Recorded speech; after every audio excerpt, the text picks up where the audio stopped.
Hello दोस्तों, हमारे channel पर आज आपका स्वागत है।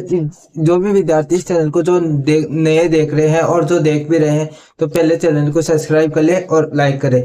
इसी के साथ में अपने दोस्तों को भी वो भेज दे, जिससे कि अपने दोस्तों को वो, क्योंकि ये सारा चैनल है ये चैनल आपको फ्री के अंदर लैब असिस्टेंट का कोर्स है वो फ्री में प्रोवाइड करवाया जाएगा। इसी के साथ में जो आज आपकी जो क्लास है वो जो है प्लेटिव विवर्तनिक की क्लास, जिसमें जो वेगनर का माध्यमिक विस्थापन को जो सिद्धांत था उसका संशोधन होने के बाद में ये प्लेट विवर्तनिक की जो सिद्धांत है वो लागू किया जाता है कि ये माध्यमिक विस्थापन के सिद्धांत पर ही आधारित है। लेकिन इसमें क्या होता है कि इसमें संशोधन हो जाता है कि प्लेटें किस प्रकार से होती है।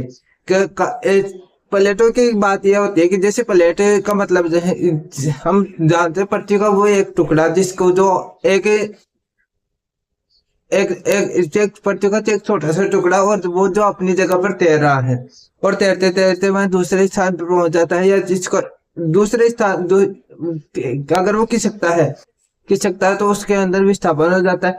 तो ये जो प्लेट है इनके इसके बारे में जो सबसे पहले जो बताने वाले थे वो टूजो विल्सन थे। उन्होंने 1955 के अंदर, टूजो विल्सन ने 1955 के अंदर बताया था कि है ना, जो प्लेटें होती है, वो प्लेट शब्द का सबसे पहले प्रयोग किया था जो टूजो विल्सन ने किया था। आइए हम इसके बारे में एक जानकारी प्राप्त करते हैं। पहले आपको बताया जाएगा सामान्य परिचय, फिर प्लेटों के प्रकार। प्लेटों के प्रकार में है माध्यमिक व महासागरीय आधार पर, जिसमें माध्यमिक प्लेट है, महासागरीय प्लेट है और माध्यमिक व महासागरीय प्लेट है, इनके बारे में बताया जाएगा। फिर आकार के आधार पर बड़ी प्लेट होती है और छोटी प्लेटें होती है ना। फिर बाद में प्लेटों की जो गतियां हैं और सीमाएं हैं उनके बारे में बताया जाएगा, जिसमें अभिसारी गति है, अपसारी गति है, संरक्षात्मक जो या समांतर गति है, इनके बारे में आपको बताया जाएगा। उसके बाद में बताया जाएगा आपको प्लेटों की जो गतियों के प्रभाव है, प्लेटों की गतियों के प्रभाव, जिसमें जो प्लेटों की जो गतियां होती है, अगर इनमें प्रभाव होता है तो किस प्रकार से प्रभाव पड़ेगा। जैसे जैसे भूखमाना, अगर ज्वालामुखी का निकलना है, गर्तों का निर्माण होना, यानी कि जैसे जो प्रशांत महासागर में एक गर्त है जिसको मेरियाना गर्त के नाम से जाना जाता है, वो 11,000 मीटर के प्रति जो समुद्र तल से 11,000 मीटर नीचे है। तो इन गर्तों का निर्माण इनके बारे में फिर पर्वतों का निर्माण, पठारों का निर्माण और मैदानी भाग का निर्माण कैसे होता है। तो इन प्लेट जब भी गति करते हैं तो इनके गति करने के कारण इन सब का निर्माण होता है। इन सब के बारे में आप लोगों को बताया जाएगा, जिसमें पहले है बताया जाता है आपको इसी जो प्लेट विवर्तनिक का जो है सामान्य सिद्धांत। सामान्य सिद्धांत में यह बताया जाता है कि सबसे पहले जो प्लेट विवर्तनिक के बारे में जो माध्यमिक विस्थापन का जो सिद्धांत था उसका संशोधन हो और प्लेट विवर्तनिक के बारे का रूप सामने है, जिसमें बताया जाता है कि टूजो विल्सन था 1955 के अंदर। उन्होंने बताया कि उन्होंने सबसे पहले प्लेट शब्द का जिक्र किया कि प्लेटें होती है, प्लेट विवर्तनिक सबसे। फिर बाद में क्या था कि अब जब हम सामान्य अर्थ में जैसे जाने तो जैसे ये हमारी ये किताब है,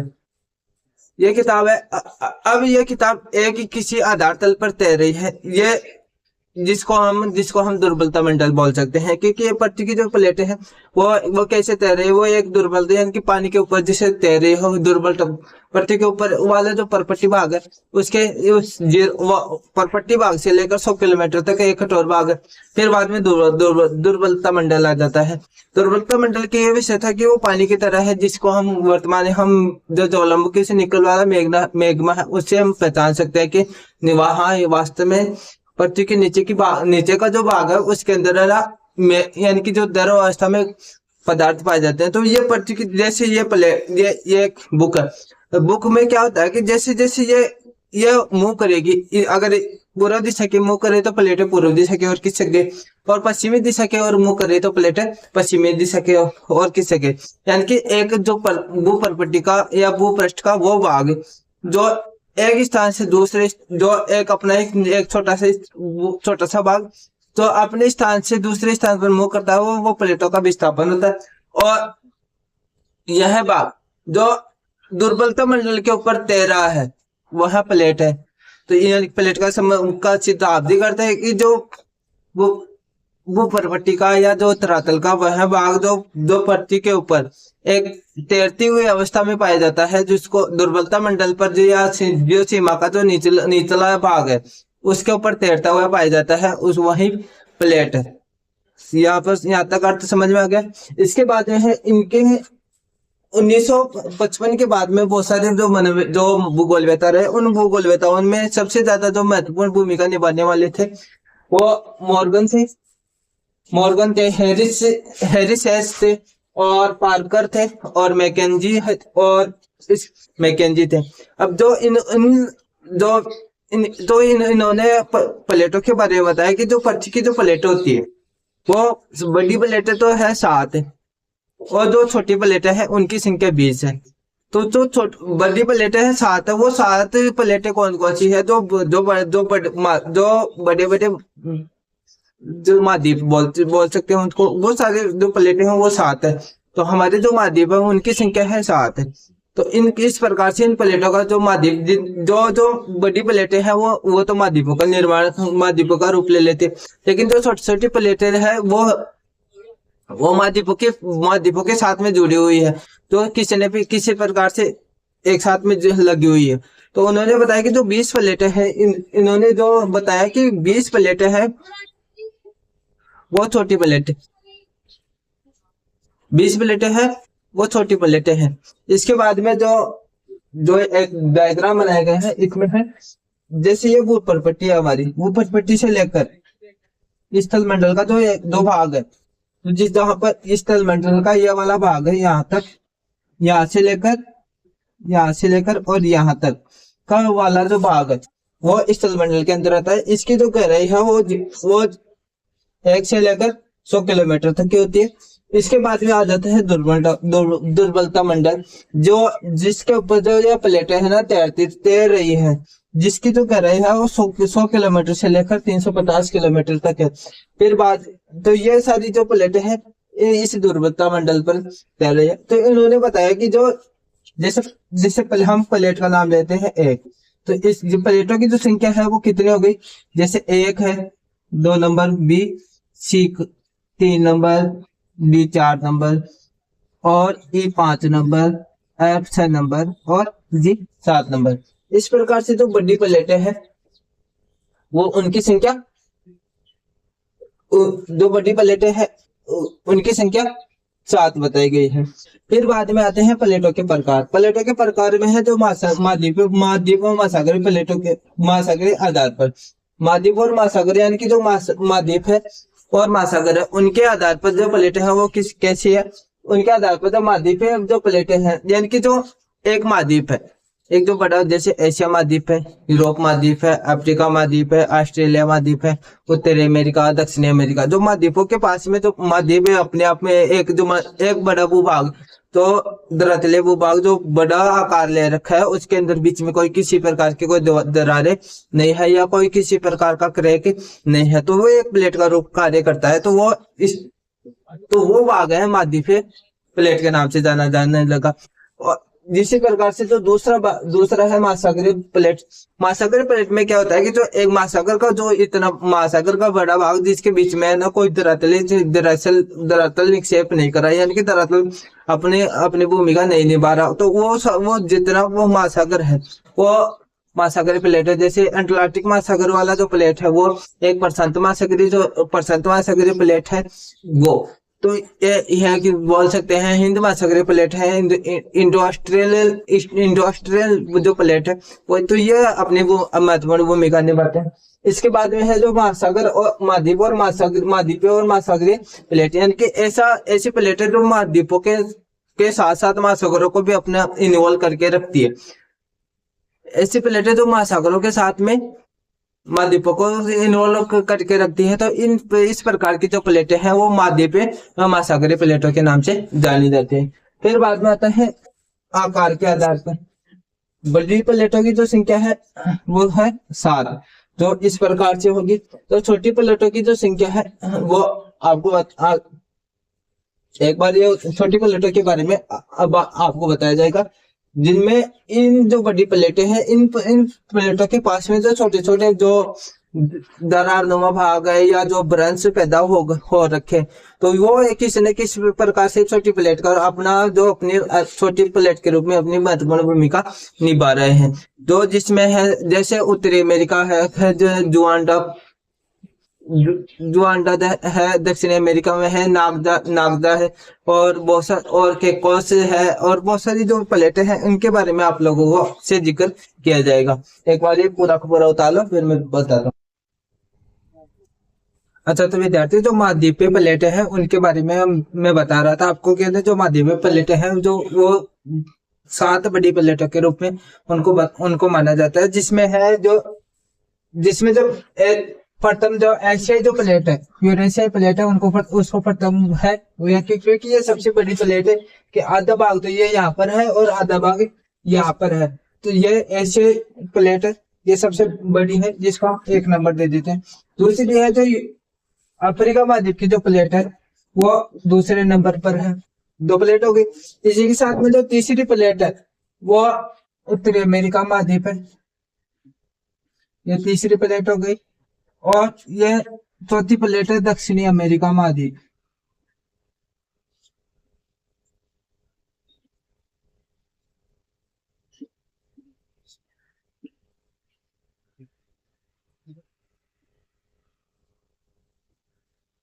दक्षिण अमेरिका महाद्वीप की जो प्लेट है वो चौथी प्लेट है। उसके बाद में जो प्लेट बचती है, 5वीं प्लेट है वो है ऑस्ट्रेलिया महाद्वीप है। और जो 6ठी प्लेट है वो अंटार्कटिक जो महाद्वीप है, जिसको ये 6 प्लेट है। और जो 7वीं प्लेट है जिसमें आता है ये ग्रीनलैंड है, जिसमें ग्रीनलैंड है, और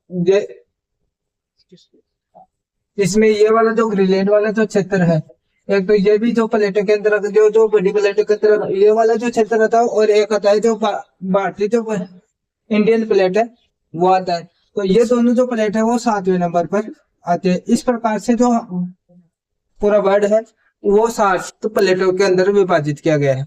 अब बात आती है कि ये प्लेटें किस प्रकार से है। जैसे महाद्वीपों का निर्माण होता है, महाद्वीपों का निर्माण होने के बाद में ये प्लेटें बनती है, यानी कि एक जो स्थल का बड़े बड़े टुकड़े, जो बड़े बड़े टुकड़े हैं, जैसे एशिया महाद्वीप है वो सबसे बड़ा महाद्वीप है, और इसको सबसे बड़ी प्लेट के नाम से जाना। दूसरा है अफ्रीका महाद्वीप है, ये भी बहुत बड़े क्षेत्र में फैला हुआ है, तो ये भी एक बड़ी प्लेट के रूप में है, क्योंकि ये पृथ्वी पर जो तैरता हुआ जो भूमंडल पर तैरता हुआ जो प्लेट है वो ये सबसे बड़ी है। इसके बाद में जो यहाँ पर है एक इसकी जो छोटी जो प्लेटें हैं, जिनमें एशिया और यूरोप के साथ में संबंध रखने वाले, एशिया यूरोप और अफ्रीका के साथ में संबंध रखने वाली जो प्लेट है वो अरेबियन प्लेट है। यह अरेबियन प्लेट है, ये छोटी प्लेटों के अंतर्गत आती है। जो एशिया महाद्वीप है, एशिया महाद्वीप है, यूरोप महाद्वीप है और अफ्रीका महाद्वीप, इन तीनों के साथ में है। ये जो अरेबियन प्लेट की विशेषता है कि ये 33 सागर का अवशेष है। इसी के साथ में यहाँ पर अरब कंट्रीज जो जितने भी अरब कंट्रीज है, जैसे ईरान, इराक, सऊदी अरब, वो सब के सब यहाँ पर उपस्थित है। इसके बाद में जो प्लेट आती है जुआन डी फूफा प्लेट है ना, ये प्लेट आती है प्रशांत महासागर और उत्तरी अमेरिका अमेरिकी जो प्लेट है उन दोनों के भी ये प्रशांत महासागर है।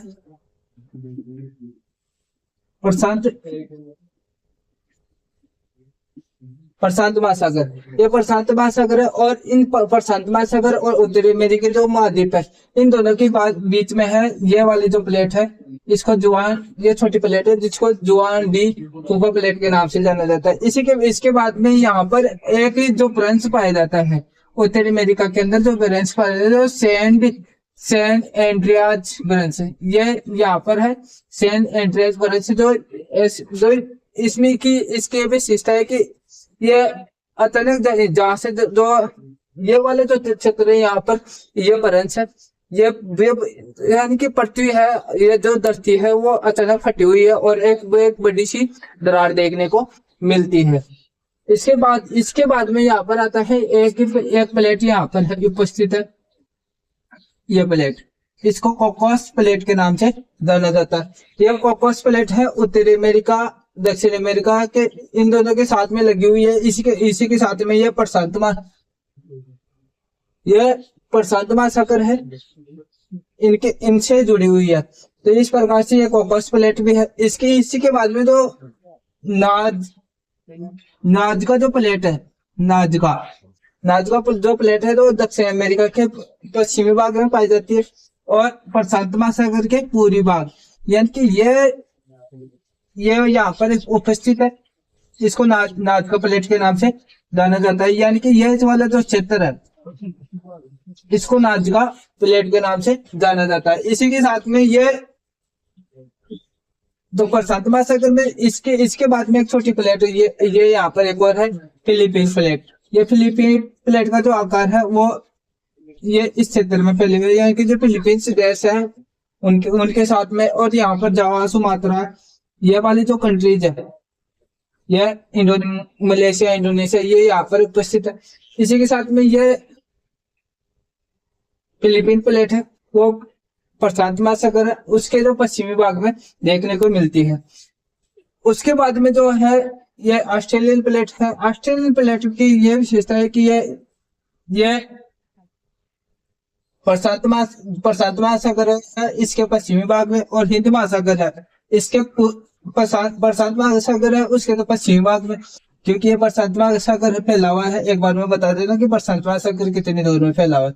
ये यहाँ से प्रारंभ होता है प्रशांत महासागर, और ये इन क्षेत्रों से होकर यहाँ पर इन क्षेत्रों से में ये फैला हुआ है। तो ये एक रिंग का आकार ले लेता है, यानी कि गोल आकार में फैला हुआ है। इसी के साथ में इसका जो ये तो जो भाग है, इस तरफ का भाग हो पश्चिमी भाग हो, और उस तरफ का भाग जो पूर्वी भाग है।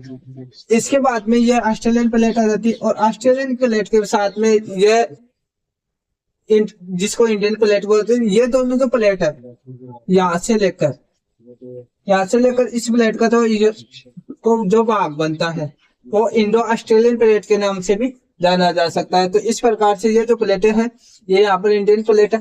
अब बात आती है कि ये प्लेटें है ना मूव कर रही है, यानी कि एक स्थान से दूसरे स्थान पर वो जो विस्थापित हो रही है। मूव करना या विस्थापित करना, यानी कि प्लेटें कौन सी प्लेटें कहाँ पर खिसक रही है। अब क्योंकि ये जो प्रशांत महासागर है इसको रिंग ऑफ फायर के नाम से जाता है, यानी कि आग का एक ही रिंग होती है।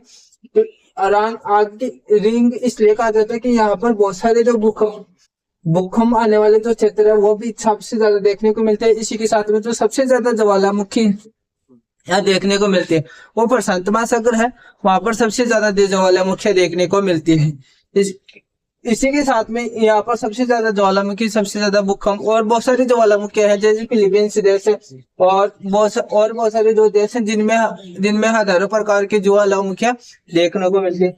क्योंकि इसी के साथ में यहाँ पर है अलास्का वाला क्षेत्र, हवाई द्वीप, ये इन क्षेत्रों में सबसे ज्यादा जो ज्वालामुखी है ना, ये ज्वालामुखी प्रवाह से सबसे ज्यादा जो जोन है तो सबसे ज्यादा यहाँ पर है। इसके बाद में इनके बाद में मलेशिया है, इंडोनेशिया, इनके अंदर भी जो ज्वालामुखी है वो देखने को मिलती है। इसके बाद में यहाँ पर है आ जाता है जापान यहाँ पर बसा हुआ है, यहाँ पर है। तो जापान के अंदर भी बहुत सारे जापान तो भूकंप से सबसे ज्यादा प्रभावित होने वाला जो देश है वो सबसे ज्यादा तो जापान ही है। तो यहाँ पर भी सबसे ज्यादा ये घटनाएं होती रहती है। अब बात होती है कि एक तो प्रशांत महासागर, ये है मध्य अटलांटिक महासागर। मध्य अटलांटिक जो कटक है वो यहाँ से यहाँ तक फैला हुआ है, ये मध्य अटलांटिक कटक है, ये यहाँ तक फैला हुआ है जो ऐसा कार से लिया हुआ है ऐसा। इसमें अब एक बात होती है कि जो प्रशांत महासागर है यहाँ पर आपने आप देख रहे हो कि ये वाला जो क्षेत्र है यहाँ पर काराकोरम पहाड़ियां, हिमालय पर्वत की जो पहाड़ियां हैं और फिर बाद में म्यांमार की जो पहाड़ियां हैं ये यहाँ पर ही स्थित है। अब इसमें क्या होता है कि जो इंडियन प्लेट तो है ना उत्तर की तरफ जा रहे हैं, ये इंडियन प्लेट है ये नॉर्थ की तरफ जा रहे हैं, और ये यूरेशियाई प्लेट है वो साउथ की ओर आ रहे हैं। तो इन दोनों जो प्लेटें हैं, ये इन दोनों प्लेटों के अंदर जो वलन होगा, तो यानी कि ये दोनों प्लेट खिसक रही है, और इन दोनों प्लेटों के खिसकने के कारण एक वलन की स्थिति उत्पन्न हो जाएगी। जैसे आपने देखा होगा, जैसे ये पेज है,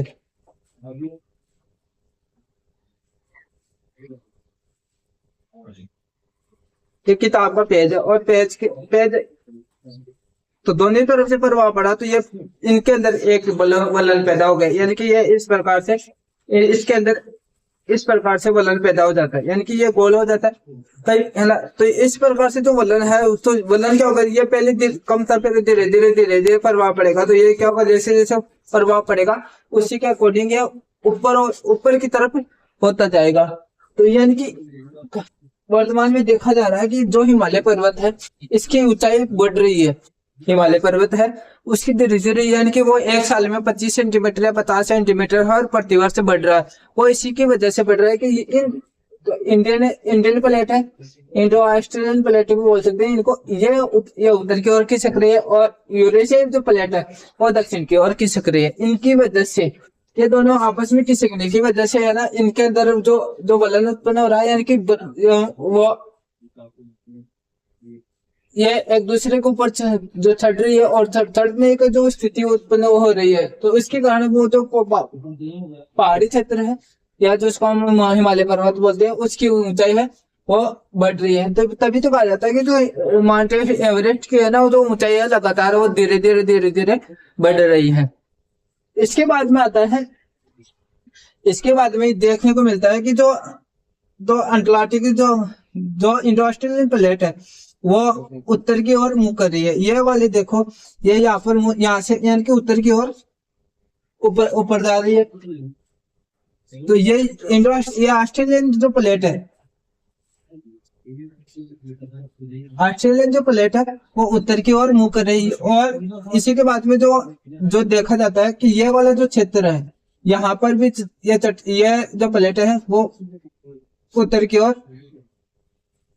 विस्थापित होती जा रही है। इसी के साथ में जो लागदा प्लेट है, लागदा प्लेट और ये दक्षिण अमेरिकी प्लेट है, यानी कि ये जो प्रशांत महासागर का जो पूर्वी भाग है ये, और ये दक्षिण अमेरिका का पश्चिमी भाग। तो इन दोनों की ये दोनों जो प्लेटें हैं उनके अंदर भी विस्थापन हो रहा है। यह पूर्व की तरफ बढ़ रही है, ये पूर्व की तरफ बढ़ रही है, और ये पश्चिम की तरफ बढ़ रही है। तो यहाँ पर भी ऐसा देखने को मिलता है कि यहाँ पर भी जो चट्टाने हैं, ये जो पहाड़ी क्षेत्र है, जो भूमि वाला भाग है या जिसको हम पर्वतीय क्षेत्र बोल सकते हैं, तो ये धीरे धीरे इनके अंदर भी है ना बड़ा हो, यानी कि ये इनकी ऊंचाई भी लगातार बढ़ रही है। इसी के साथ में इसी के साथ में यह भी देखने को मिल रहा है कि ये लगातार बढ़ रही है। और प्रशांत महासागर है, क्योंकि प्रशांत महासागर ये धीरे धीरे क्या कर रहा है, यह धीरे धीरे फैलता जा रहा है, क्योंकि ये सारी चट्टानें इधर खिंच गई। और यहाँ पर जो चट्टानें हैं, ये जो प्लेट है, ये प्लेट भी इधर खिसक रही है, ये प्लेट पूर्व की तरफ खिसक रही है। और उत्तरी अमेरिका की जो प्लेट और उत्तरी अमेरिका की जो पूर्व पश्चिमी प्लेटें हैं, पश्चिमी भाग है, वहां पर जो ये प्रशांत महासागर का जो पूर्वी भाग है, यानी कि इस तरफ से भी प्लेटें खिसक रही है और इस तरफ से भी प्लेटें खिसक रही है। इन दोनों की तरफ से प्लेटें खिसक रही है। तो प्लेटें खिसकेगी तो क्या होगा, ये वाला जो भाग है, ये वाला जो क्षेत्र है, यहाँ पर भी देखने को मिलता है कि यहाँ पर सबसे ज्यादा जो पर्वत है उनकी ऊंचाइयां बढ़ती जा रही है, और ये प्रशांत महासागर की जो चौड़ाई है वो लगातार बढ़ती जा रही है। इसी के साथ इसके अलावा यह देखने को मिलता है, ये जो अंटार्कटिक महाद्वीप है, इस अंटार्कटिक महाद्वीप में यह देखने को मिलता है कि जो इसका यूरेशियाई भाग, जो यूरोप वाले जो कंट्रीज है, यहाँ की ये एक प्लेट है, और ये प्लेट क्या कर रही है, ऊपर की ओर यानी कि नॉर्थ की ओर, यह तो साउथ वाला भाग है और ये नॉर्थ वाला भाग है। तो जो अफ्रीकी महाद्वीप से सटी हुई जो प्लेटें हैं ये ऊपर की ओर जा रही है, और इसी के साथ में ये जो यूरेशियाई प्लेट है, अफ्रीका का महाद्वीप है, ये जो प्लेटें हैं, अफ्रीकी प्लेट ऊपर की ओर मूव कर रही है, और जो यूरेशियाई प्लेट है वो दक्षिण की ओर बढ़ रही है। तो ये देखा जाता है कि यहाँ पर जो और इसी के साथ में ये वाला जो क्षेत्र है, क्योंकि यह प्रशांत महासागर चौड़ा होता जा रहा है, और ये जो अंटार्कटिक महाद्वीप है ये सिकुड़ता जा रहा है, क्योंकि ये इसके अंदर इस दो ये प्लेटें, यहाँ पर प्लेटें हैं, ये प्लेटें भी ऊपर की ओर बढ़ रही है। तो धीरे धीरे ये प्लेटें ऊपर की ओर बढ़ेगी, यानी कि दक्षिण अमेरिका है ऊपर की ओर जाएगा, और अंटार्कटिक महाद्वीप है ये भी धीरे धीरे ऊपर की ओर बढ़ रहा है। तो इस प्रकार से इसकी आकृति क्या होगी, धीरे धीरे इसकी छोटी होती जाएगी, और इसकी आकृति छोटी होती जाएगी, तो यह क्या होगा, अंटार्कटिक महाद्वीप है वो धीरे धीरे छोटा होता जा रहा है। अब यहाँ के ऊपर जो प्लेटें हैं वो भी बढ़ रही है, किस तरफ, यहाँ पर जो प्लेटें हैं वो उत्तर की तरफ बढ़ रही है, और ये जो यूरेशियाई जो प्लेटें हैं वो दक्षिण की तरफ मूव कर रही है। तो इस प्रकार से जो प्लेटों को जो मूव करने के वाली जो जोन है, एक तो ये वाला जोन है, ये अपनी महत्वपूर्ण भूमिका निभाता है, जिसको हम 1 नंबर बोल सकते हैं। अफ्रीकी प्लेट और यूरेशिया, अफ्रीकी प्लेट तो उत्तर की तरफ मूव करे, और यूरेशिया जो प्लेट है वो दक्षिण की तरफ मूव करे। इसी के बाद में जो दूसरे नंबर पर आता है जो उत्तरी अमेरिका का जो की प्लेटें हैं और प्रशांत महासागर की प्लेटें हैं, वो प्रशांत महासागर की जो प्लेटें हैं वो पूर्व की तरफ मूव करे, और उत्तरी अमेरिका की जो प्लेटें हैं, उत्तरी अमेरिकी जो प्लेट है उसकी उनकी जो प्लेटें हैं वो पश्चिम की तरफ मूव करे। और तीसरे नंबर का जोन आता है ये वाला, जिसको हम नागदा प्लेट के नाम से भी तो जानते हैं। ये प्लेट है, ये प्लेट क्या करती है कि ये प्लेट पूर्व की तरफ मुंह कर रही है, और दक्षिणी अमेरिकी जो प्लेट है वो पश्चिम की तरफ मुंह कर रही है। तो ये तीसरे नंबर पर आ जाती है मुंह करने वाली जो की जो विस्थापन हो रहा है, शुरू करने की जो स्थिति आ रही है। ये यहाँ पर जो मैक्सिको का जो क्षेत्र है, या ये वेनेजुएला की ये वेनेजुएला की जो झील है, और ये देश है वेनेजुएला, यहाँ पर तो वेनेजुएला यहाँ पर है,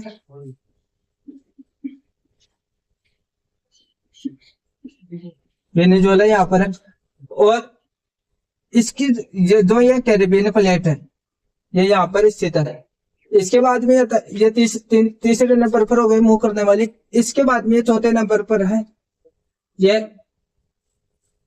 इंडियन प्लेट और यूरेशियाई प्लेट, क्योंकि जो हिमालय पर्वत की जो ऊंचाई है वो बढ़ रही है, और यूरेशिया जो पर्वत जो चीन वाले जो क्षेत्र से, या एशिया जो प्लेट है ये साउथ की तरफ से बल लगा रहे, और ये उत्तर की तरफ जाना चाहती है, और ये दक्षिण की तरफ जाना चाहती है। तो इस प्रकार से यह चौथा स्थान हो गया जो जहां पर प्लेटें यानी कि जो सबसे ज्यादा मुंह जो करने वाला जो जोन है, यहाँ पर भी सबसे ज्यादा मुंह करने वाली जो स्थिति यानी कि विस्थापन होने वाली जो स्थिति है। इसके बाद में यह है ऑस्ट्रेलियन जो प्लेटें हैं वो ऑस्ट्रेलियन प्लेटें हैं, इंडो ऑस्ट्रेलियन प्लेटें हैं, वो प्रशांत महासागर और हिंद महासागर है। तो ये वाली जो प्लेटें हैं ये उत्तर की ओर मुंह रही है, यानी कि ये सारी प्लेटें उत्तर की ओर बढ़ रही है। तो और फिर बाद में क्या हो, ये सब प्लेटें उत्तर के, इसी के साथ में जो प्लेटें हैं ये बढ़ना इधर से हो रही है, यानी कि ये सारी की सारी प्लेटें ऊपर की ओर उठ रही है। तो ये अंटार्कटिका महाद्वीप है ये धीरे धीरे बड़ा होता जा रहा है। ये टॉपिक आपको समझ में आ गया, एक बार आप इसको उतार सकते हो। पहले अपसारी प्लेट हो गई, उसके बाद अभिसारी प्लेट हो गई। इस जो तीसरे नंबर की प्लेट है जिसको हम संरक्षात्मक प्लेट बोलते हैं,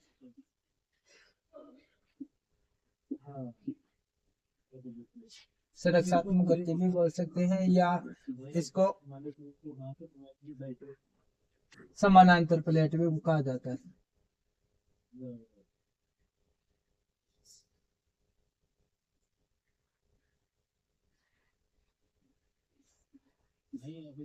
समानांतर प्लेट, इस प्लेट के अंदर क्या होता है, जैसे ये एक प्लेट है,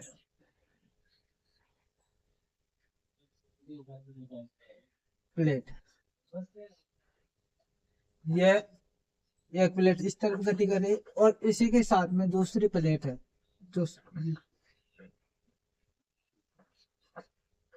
जो दूसरी प्लेट है वो इस तरफ गति कर रही है। तो इस प्रकार की जो प्लेटों के अंदर जो गति देखने को मिलती है उसके अंदर न तो कोई ज्यादा नुकसानों की संभावना होती है, न कोई विशेष जो निर्माणकारी जो कार्य है या रचनात्मक जो कार्य है उनकी जो संभावना देखने को मिलती है। यानी कि ये प्लेट इस तरफ की सिकेगी तो वो प्लेट उस तरफ की सिकेगी, तो इसमें ज्यादा न तो निर्माण के होने की जो संभावना है और न ही ज्यादा विनाश की जो संभावना है वो देखने को मिलती है। इसके बाद में आता है कि जो प्लेटें हैं वो अपना प्रभाव किस प्रकार से है या जो उनकी जो वो प्रभाव किस प्रकार से छोड़ती है उसके बारे में आपको बताया जाए। प्लेटों की गति का जो प्रभाव है वो किस प्रकार से पड़ता है, जिसमें जो अभिसारी प्लेटों की अभिसारी गति के प्रभाव, प्लेटों की जो अभिसारी जो गति होती है तो उसके अंदर उसका कैसे प्रभाव पड़ता है। जैसे जो प्रशांत सागरीय प्लेट है और उत्तरी अमेरिकी जो प्लेट है और अमेरिकी जो प्लेट है उन दोनों के अंदर अभिसारी जो अभिसारी गतियां होती है, तो यानी कि वो एक प्लेट दूसरी प्लेट के ऊपर चढ़ रही होती है। तो इस प्रकार से इनकी जो गतियां है देखा जाता है और भूगोलवेताओं के अनुसार सूचनाओं के आधार पर यह उत्तरी अमेरिकी जो प्रशांत सागरीय जो प्लेट है, ये प्रशांत सागरीय प्लेट है ना, ये इस प्लेट के ऊपर उत्तरी अमेरिकी प्लेट चढ़ रही है। यानी कि लगातार ये इस तरफ आ रही है और ये इस तरफ गति कर रही है, तो ये दोनों गति कर रही है। तो यहाँ पर देखा जाता है कि जो प्रशांत महासागरीय प्लेट है ये कितनी गहरी होने के बाद यानी कि 300 किलोमीटर की गहराई पर ये प्लेटें टूट रही है और टूटने के बाद में इनसे क्या निकल रहा है, इनसे जो निकल रहा है वो लावा, ये लावा ऊपर की ओर गतिमान हो रहा है। और जब लावा गतिमान हो रहा है तो इसमें क्या होता है, इसमें फॉल्ट बन रही है, इसमें वलन बन रहे और वलन के कारण से जो रॉकीज पर्वतमाला है यूएसए के अंदर, जो रॉकीज पर्वतमाला है ये रॉकीज पर्वतमाला है वो यूएसए के अंदर स्थित है, इसका निर्माण होता है। इसी के साथ में जो अलास्का की जो पहाड़ियां हैं उनका अलास्का जो देश है यानी कि जो कनाडा के क्षेत्र की तरफ फैला हुआ है जो अलास्का देश, वहां पर ये रेडियर जो ज्वालामुखी है वो देखने को मिलती है, शास्ता ज्वालामुखी है वो देखने को मिलती है। और इसी के जो अलास्का जो क्षेत्र है वहां पर हजारों प्रकार के जो है ना जो ज्वालामुखियां है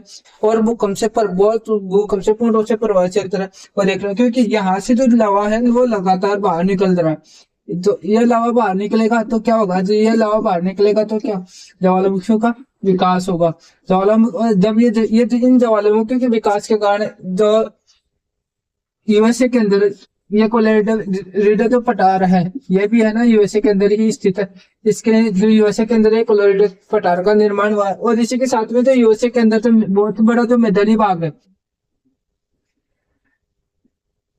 यूएसए के अंदर मैदानी भाग है उसका निर्माण भी इसी प्रकार की जो अपसारी जो गति है, प्लेटों की अपसारी गति है वो उनकी वजह से हुआ है। तो यानी कि जो ये अपसारी जो प्लेटें हैं वो अंदर से जो ये मैग्मा है, जो ये मैग्मा प्रवेश करेगा और बीच में ये छिद्र सा बन जाएगा, तो छिद्र बनेगा तो ये क्या होगा, ये धीरे धीरे ऊपर जाएगा और ऊपर जाने के बाद ऐसी स्थिति देखने को मिलती है कि ये पर्वतों का निर्माण हो जाएगा, ज्वालामुखी क्षेत्रों का भी निर्माण हो जाएगा, भूकंप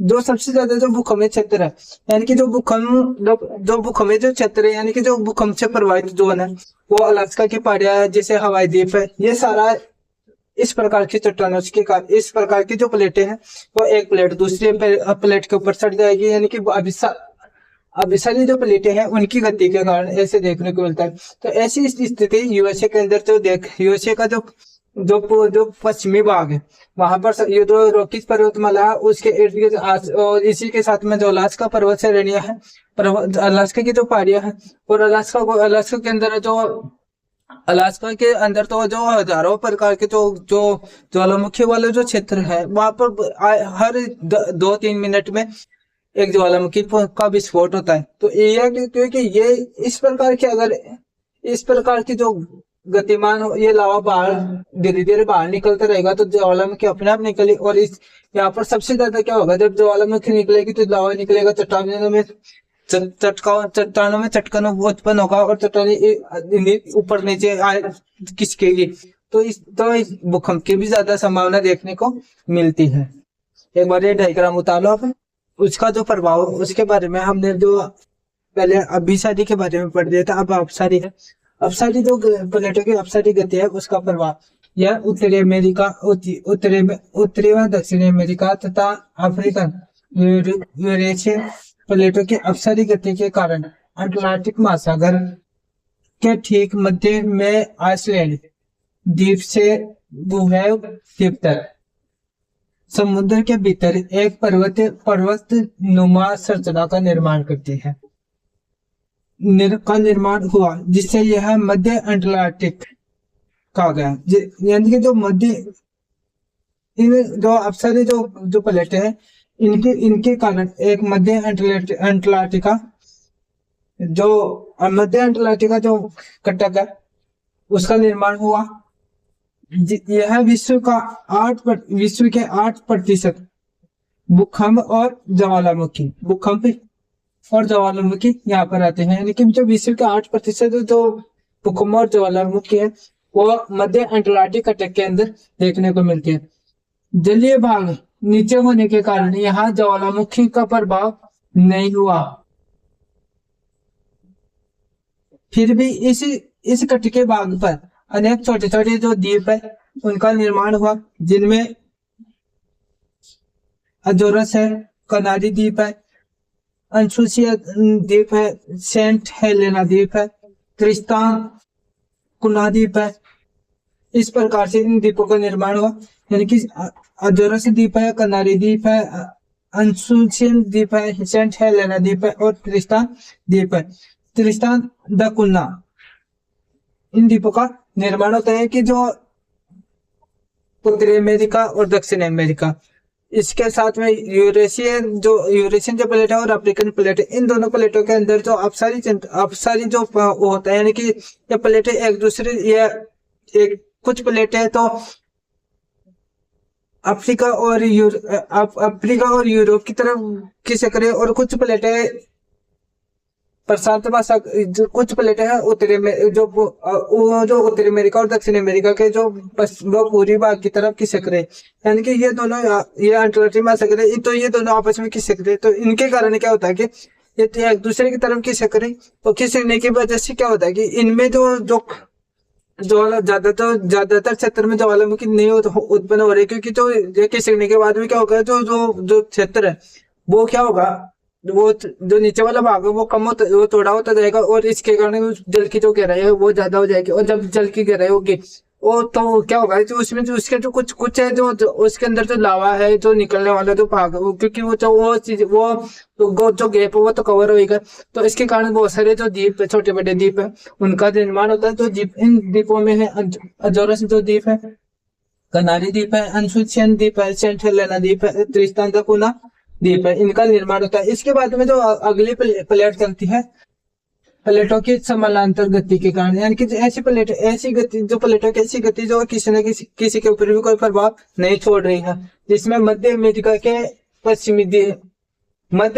पश्चिमी दिशा में स्थित कोस के समानांतर गति के कारण, समानांतर गति यूएसए देश के कैलिफोर्निया प्रांत के किनारे पर स्थित सेंट एड्रियाज बरंस, यानी कि सेंट एड्रियाज जो बरंस है यह सबसे महत्वपूर्ण बरंस है, क्योंकि इससे संबंधित क्वेश्चन है वो ज्यादातर बार पूछे जा रहे हैं।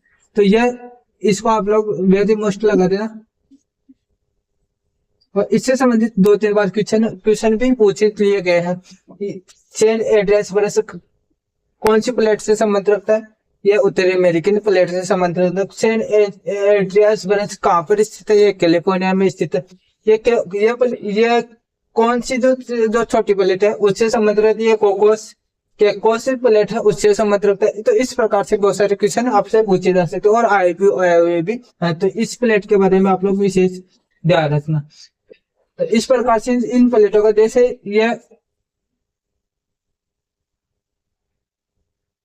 ये वाला जो भाग है,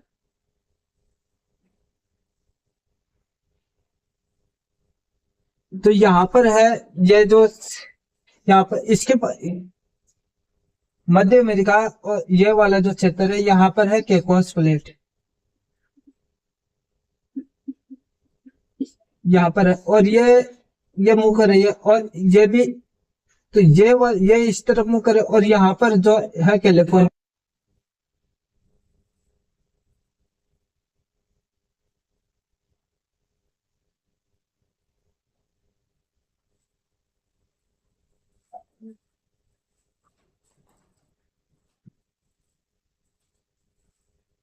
यह उत्तरी अमेरिकी जो प्लेट है,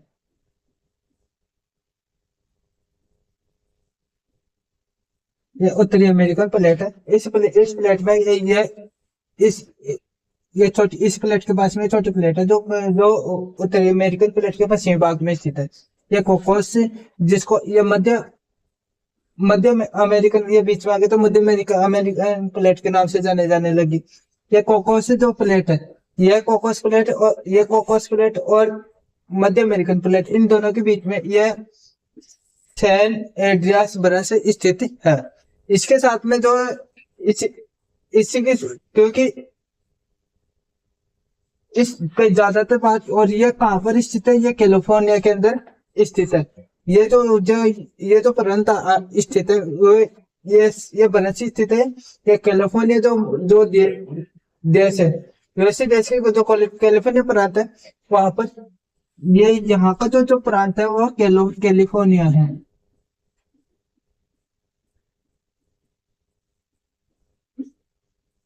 कैलिफोर्निया प्रांत देखा जाता है। जो भारतीय प्लेटें हैं उनका संचालन कैसे हुआ, कि जो भारतीय प्लेटें हैं वो 7.1 करोड़ वर्ष पहले जो भारत की जो स्थिति थी वो दक्षिण अफ्रीका के पास, और जिसका भारतीय जो प्लेटें हैं उनको वो मेडागास्कर है, दक्षिणी अफ्रीका के पास में सटा हुआ था। लेकिन जैसे जैसे ये प्लेटें क्या हो कि उत्तर की तरफ मुँह कर रही, उत्तर की तरफ मुँह करती जा रही है। यानी कि पहले ये हिंद महासागर से जो नीचे वाला जो अंटार्कटिका महासागर था, उसके जस्ट तौर से ऊपर की तरफ वाला भाग था। तो ये जैसे जैसे धीरे धीरे मुँह ऊपर की तरफ मुँह कर रही, तो 7.1 करोड़ वर्ष पहले जो ये प्लेटें थी, इंडियन प्लेटें, वो भूमध्य रेखा थी उसके नीचे थी। यानी कि ऑस्ट्रेलिया है, अफ्रीका महाद्वीप, ये इनके पास में थे। लेकिन जैसे जैसे ये इस वाला जो यहाँ पर इसी से सटा हुआ है, जैसे मेडागास्कर है, या मेडागास्कर यहाँ पर है, ये मेडागास्कर यहाँ पर है। तो ये सब एक पास में सटे हुए थे। लेकिन जैसे जैसे इन प्लेटों के अंदर जो इंडियन प्लेटें हैं, इनके अंदर मुंह होता गया, यानी कि ये लड़की और मुंह करती गई। अब जैसे फिर बाद में 5.5 करोड़ वर्ष पूर्व ये इस स्थिति में पहुंच गई, और फिर बाद में 3.8 करोड़ वर्ष पूर्व ये यहाँ पर पहुंची, और उसके बाद में ये 1 करोड़ वर्ष पूर्व इसी क्षेत्र विशेष में पहुंच गई। यानी कि ये अरेबियन जो प्लेट है, इनके बोला जाती है। और फिर बाद में जो वर्तमान में जो स्थिति है ये देखने को मिलती है। अब माना जाता है कि जो हिमालय पर्वत है, ये यहाँ से ये हिमालय पर्वत का निर्माण है, जो अरावली पर्वतमाला का निर्माण है। अरावली पर्वतमाला का जो निर्माण है वो इस जो ये 7.1 करोड़ वर्ष पहले भी जो अरावली पर्वतमाला का निर्माण हो जाता है। अरावली पर्वतमाला का जो निर्माण होता है वो 43 करोड़ वर्ष पूर्व होता है। इसके बाद में जब धीरे धीरे 3 अरब ये यहाँ पर पहुंचता है, ये भारतीय प्लेट यहाँ पर पहुंचती है, तब है ना हिमालय पर्वत का निर्माण हो जाता है। उसी के साथ में इनमें कई बार फॉल्ट देखने को मिलते हैं। वलन वाली जो स्थिति होती है, तो उस वलन वाली स्थिति के अंदर है काराकोरम की जो पहाड़ियां, उनका निर्माण हुआ। उसी के साथ में जो हिमालय पर्वत ये इसके बाद में जो हिमालय पर्वत का जो निर्माण हो रहा था वो आज भी हो रहा है।